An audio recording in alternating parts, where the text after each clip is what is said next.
5 जुगाड़ू बहुओं की होली।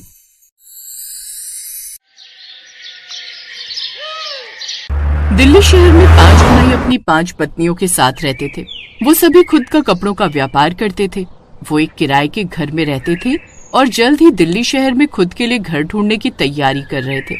एक रोज मतलब 10 लाख लगाया उस कंपनी में तो सीधा 20 लाख यानी कि डबल। ये तो बड़ा कमाल का ऑफर है। अब हम ऐसे इसमें अपनी अभी तक की कमाई लगाएंगे, फिर जैसे कमाई दोगुनी हो जाएगी तो हम उससे शहर में खुद का नया घर ले लेंगे। बिल्कुल सही कहा भैया। सभी 5 भाई अपनी जीवन भर की कमाई उसमें लगाने को तैयार हो जाते हैं, लेकिन उनकी पत्नियां इसके लिए उन्हें रोकती भी हैं। लेकिन आप लोग हमारी बात मान क्यों नहीं रहे हैं?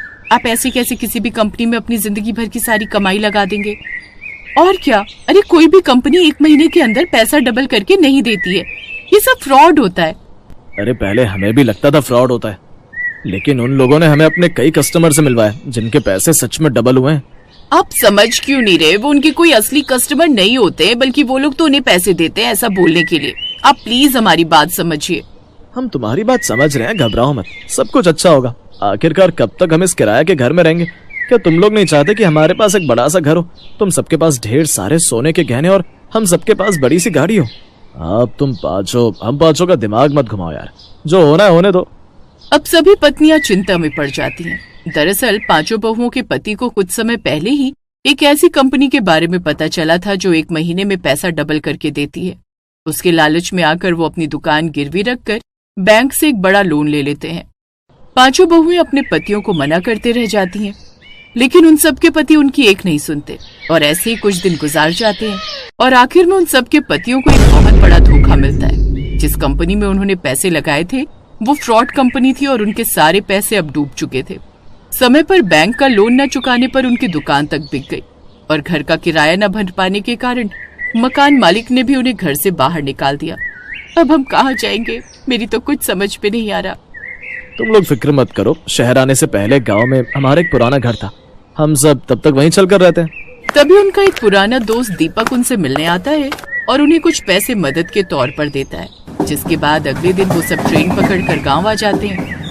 गांव आने के कुछ दिनों तक तो दीपक के दिए हुए पैसों से ही गुजारा चलता है, लेकिन अब दिन बीतने के साथ साथ उन सब के पैसे भी खत्म हो रहे थे। गांव में कहीं ज्यादा रोजगार था नहीं, इसलिए 5 भाई छोटी मोटी मजदूरी करके दिन के 100 रुपए कमाते, जो उनके खाने पीने में ही निकल जाते हैं। ऐसे ही कुछ दिन और गुजरते हैं और अब होली का त्योहार आने वाला था। जो भी ये लोग दिन की कमाई करते हैं वो तो घर खर्च में ही निकल जाता है। ऐसे तो हम लोग होली का त्योहार मना ही नहीं पाएंगे। सही कहा, इस साल की होली तो बेरंगी होगी। वो 5 बहुएं उदास हो जाती हैं। अगले दिन निधि और टीना जब घाट से पानी लेकर घर आ रही थी, तभी उनकी नजर गांव के घरों की दीवारों पर गई। साथ ही दूध के लिए घर में ही गाय बकरी पाल रखी थी, सब्जियों के लिए क्यारियां बना रखी थी। इसी तरह गांव वालों ने गांव में रहकर ही कई तरह के जुगाड़ कर रखे थे। देखा जेठानी जी, इन गांव वालों ने कैसे कैसे जुगाड़ करके घर बना रखे हैं। अब हमें भी कुछ न कुछ अपना जुगाड़ लगाना होगा ताकि हम सब भी होली की तैयारी अच्छे से कर सके। अब वो घर आकर बाकी बहुओं से भी इस बारे में बात करती है।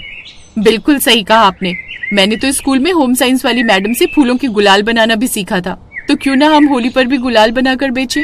और मुझे कई तरह के पकौड़े बनाने आते हैं।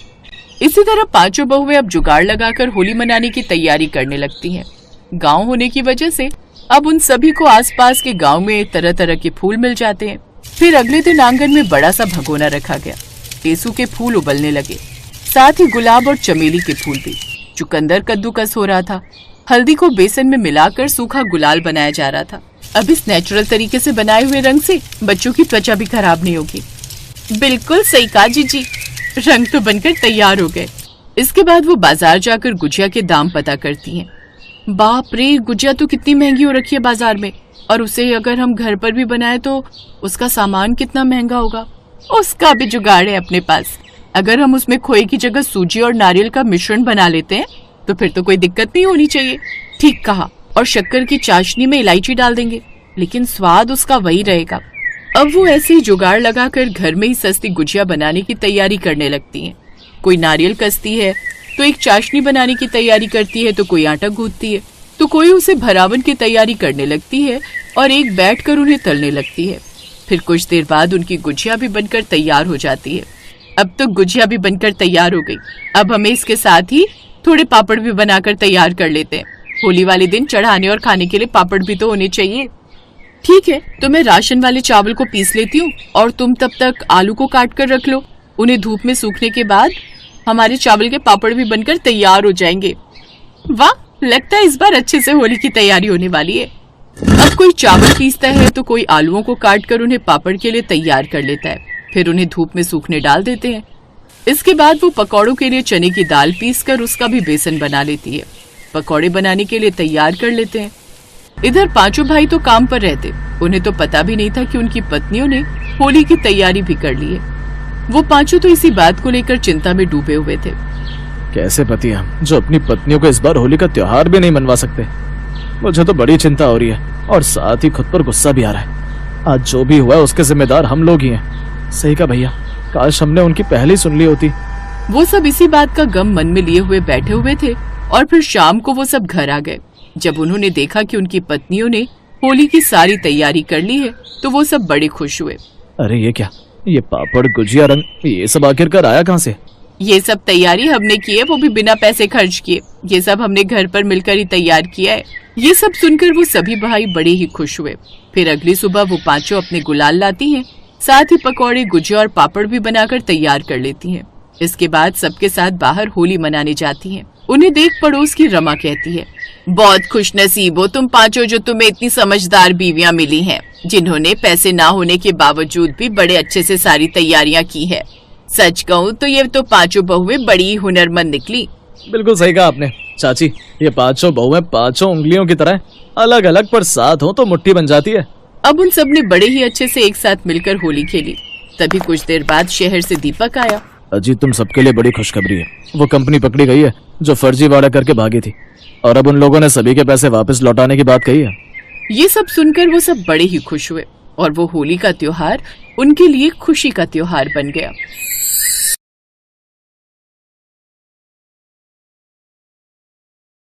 सपना, प्रीति और भूमि की शादी शहर में बसे तीन भाइयों आलोक, पराग और रौनक से हो जाती है।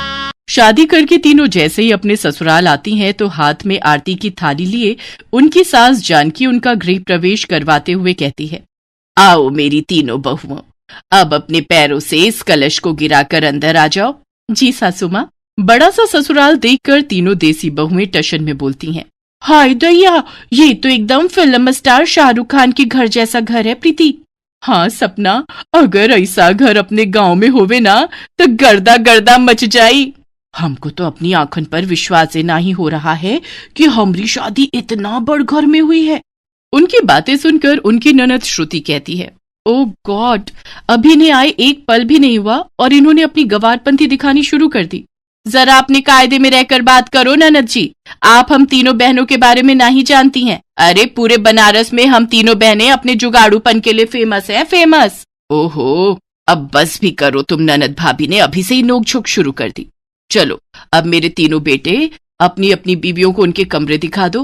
अगले दिन सुबह तड़के 5 बजते ही तीनों बहुओं की आंख खुल जाती है और वो किचन में साफ सफाई पर लग जाती हैं। तभी उनकी ननद श्रुति किचन में जाती है तो वो देखती है कि उसकी तीनों भाभियां मिट्टी से बर्तन घिस रही होती हैं। अरे मेरी मंद बुद्धि भाभियों, ये सब क्या गंद मचा रखा है? और तुम तीनों को नींद नहीं आ रही है क्या जो आधी रात को ये खटर पटर लगा रखी है? उका है ना ननद जी, हमरे गांव में तो सुबह 5 बजे सब जग जावत है और हमरे गांव में तो मिट्टी से ही बर्तन मांजते हैं। हाँ, इससे दो फायदा है, एक तो बर्तन भी अच्छे से चमक जावत है और साथ ही साबुन के पैसा के भी बचत हो जात है। अरे पर ये तुम्हारा बनारस गांव नहीं बल्कि मुंबई शहर है, यहाँ ये सब जुगाड़ूपन मत दिखाओ और अपनी ये सब बचकानी हरकतें बंद करो प्लीज। श्रुति तीनों जुगाड़ बहुओं को झड़प कर चली जाती है। ऐसे ही कुछ दिन बीत जाते हैं। एक रोज जब वो तीनों किचन में खाना बना रही होती हैं कि तभी सिलेंडर खत्म हो जाता है। अरे मोरी मैया, ये चूल्हा तो लगता है बिता गया। अरे बहू, रोटियां बन गई हो तो जल्दी से ले आओ। अरे बाप रे, अब क्या होगा? हमको जल्दी से अपना कौनो जुगाड़ लगाना होगा। तभी उनका ध्यान पूजा घर में रखी लकड़ियों पर जाता है। बस फिर क्या था, वो 4 ईंटें लेकर आती हैं और उसका चूल्हा बनाकर उसमें गर्मा गर्म रोटी बनाकर सबको खिलाती हैं। पता नहीं क्यों लेकिन कुछ धुएं धुएं की स्मेल आ रही है। सही कहा भैया। तभी उन सबकी नजर किचन में से निकल रहे धुएं पर जाती है। सभी दौड़ते हुए किचन में जाते हैं। अरे मेरी भोली बहू, जब किचन में गैस सिलेंडर है तो फिर तुम तीनों चूल्हा क्यों फूंक रही हो? सासू माँ, आपका सिलेंडर तो कब का बाय बाय बोल गया, इसीलिए हम जुगाड़ लगाकर चूल्हा जलाई लिए। वो सब तो ठीक है मेरी जुगाड़ू बहू, मगर तुम ये लकड़ियाँ कहाँ से उठाकर ले आई? सासू माँ, ये तो हम पूजा घर में रखी लकड़ियाँ लाए हैं। अपनी जुगाड़ू बहुओं की हरकतें देखकर जानकी कहती है, अरे बैल बुद्धि बहुओं, वो तो चंदन की लकड़ियाँ थी जिसे मैंने हवन के लिए मंगवाया था, और तुमने चंदन की लकड़ियाँ रोटी सेकने में फूंक दी। ओहो, अब जो हो गया सो हो गया सासू माँ, अब हमको माफी दे दियो। इतना कहकर तीनों बहुएं माफी मांगकर मामले को ठंडा कर देती हैं। ऐसे ही समय बीतता है। फिर एक सुबह जब सब नाश्ता कर रहे थे तो गिलास में रखा जूस रौनक के फोन पर गिर जाता है और उसका फोन भीग जाता है। ओह नो, आज ही मुझे मीटिंग के लिए बाहर जाना था और आज ही इस फोन को भी खराब होना था। शॉप वाला तो इसे रिपेयर करने में 2-3 दिन का टाइम लगा देगा। अरे पति देव, अपना फोन हमको दो, हम अभी इसे बिना पैसा खर्च किए ठीक कर देंगे। अरे मेरी गवार भाभी, इस फोन को जुगाड़ की नहीं बल्कि दुकानदार की जरूरत है। अब अपनी कोई जुगाड़पंती करके भैया के इस फोन को डेड बॉडी में मत बदल देना। इसके बाद श्रुति उस फोन को कपड़े से पोंछकर कुछ देर धूप में रखकर फिर उसे चावल के कनस्तर में डाल देती है और ठीक 1 घंटे बाद फोन रौनक को देती है और टशन मारते हुए अपनी ननद से कहती है, का हुआ ननद जी, भेजा चकरा गया का हमार जुगाड़ देखकर? अरे वाह भूमि, तुमने तो सचमुच में 1 घंटे के अंदर ही मेरा फोन बिल्कुल ठीक कर दिया। देखा हमरा कमाल, फोन भी झट से ठीक हो गया और पैसा भी बच गया। अरे जुग जुग जियो मेरी प्यारी बहू, आज तो सचमुच तुमने बचत करके सर्वगुण संपन्न बहुओं वाला काम किया है। हाँ सचमुच, तुमने तो कमाल कर दिखाया। रौनक और सास के मुंह से तारीफ सुनकर उन तीनों बहुओं को शह मिल जाती है। ऐसे ही एक दिन जब सपना वैक्यूम क्लीनर से घर की सफाई कर रही होती है तो अचानक से वैक्यूम क्लीनर काम करना बंद कर देता है। अरे मोरी मैया, ये बिजली से चलने वाला झाड़ू तो बंद हो ही गवा, अब क्या करें? जल्दी से कौनो जुगाड़ सोच सपना, ताकि अपना कामो बन जाए और हमरे पैसे भी बच जाए। सपना ये सोच ही रही होती है कि तभी उसका ध्यान अपनी सोसाइटी के पार्क में लगे खजूर के पेड़ पर जाता है।